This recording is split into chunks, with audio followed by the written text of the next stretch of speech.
Artyom is a proud guy. He thinks highly of himself and of his race. Not the human race as you may think, but something that has to do with his country. I can't be more precise, as I take very little interest in your flags and country's borders. Artyom thinks his race is the best race that ever existed, and that it should dominate the world. No matter what specific race he has in mind, there are specimens thinking the same way he does in every single country of yours. Artyom also thinks that real males should not have sex with other males. Even if sometimes he can appreciate the muscles of his best friend Dmitri, it has nothing to do with sexual attraction, according to him. No, Artyom is attracted to females, like a real male, as he says.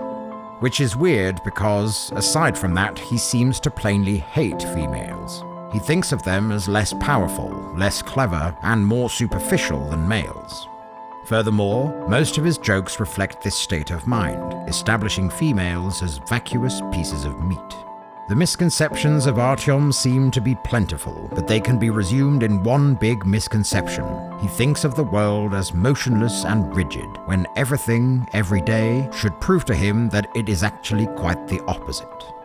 Artyom thinks his nation is eternal, when in fact it's pretty small fry from what I have seen throughout centuries. He thinks his sexuality is fixed, when in fact it will evolve during his whole lifetime.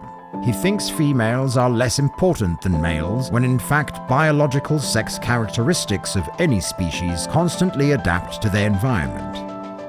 But please don't feel too superior to Artyom behind your little screen, because his misconception is more than likely yours too, at a certain scale. The world, this universe, evolves constantly around you at a speed your brain will never grasp. Even your own body constantly evolves at a speed your brain will never grasp, because everything in this universe, including you, is actually not a thing, but a process.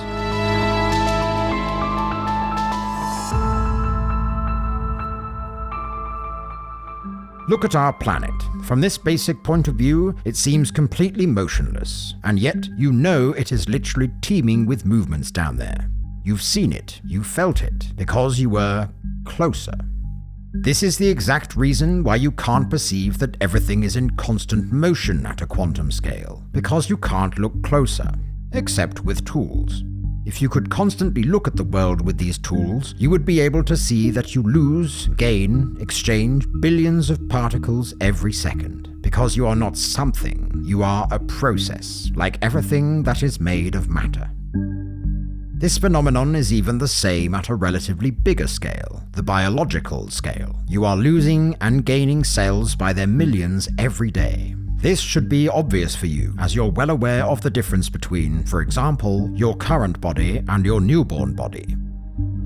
Since the beginning of this series, I have talked about a quantum world and a macroscopic world, but it's because I've made it simple for you. Truth is, this quantum world of probabilities in constant movement and this macroscopic block universe are shaped together, and you can add to this equation the cosmic rate. The infinitely small scale, the common scale, and the infinitely large scale are the same world with exactly the same rules, and the differences you notice are just a question of point of view. Then, if you can't appreciate the quantum world as it is only because of your very limited organic human brain. So don't be too harsh with Artyom, as his vision of the world is inherently the same as yours.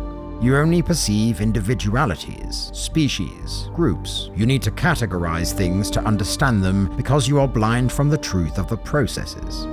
Fault lies with your nature, but I admit we contribute as well to messing with your head. All along your path on this earth, we constantly put you to the test to challenge you, for you to keep pushing your limits, for you to keep getting closer to quantum understanding. Unfortunately, you just keep constantly failing these tests. We started early in your evolution by creating patriarchy. Instead of fighting it, you fell deep into this trap with almost all your civilizations. This hurt you very badly because it instantly halved your potential as humanity. Most females' abilities were ignored by your diverse societies, and you are still struggling today to get out of this trap we devised. Then we invented patriotism, racism, xenophobia, homophobia. All these forms of bait you took as you are constantly ready to fall in fear and fight for any reason. We also challenged you at the scientific level, and oh boy, that was funny to watch. Geocentrism, ether, flat earth, global warming skepticism. Our imagination is limitless and only competes with your credulity. I know your confusion is deep now, and I'm very sorry for that, but you are the only ones responsible for this situation. These tests have been taken by billions of species across the universe, and believe it or not, you are the only ones who failed well and truly. But let me make it clear for you, we didn't take care of these tests for these other species. We only have to focus on you, and it is more than enough as we drew the short straw. The paradox of this quantum plan is that it is a very small plan, as it only concerns Earth and living things on it. But it is, at the same time, the most crucial plan for the universe, because it has to contain the most dangerous species. If we are not up to the task, the pain human beings spread on Earth would surely spread across the great universe.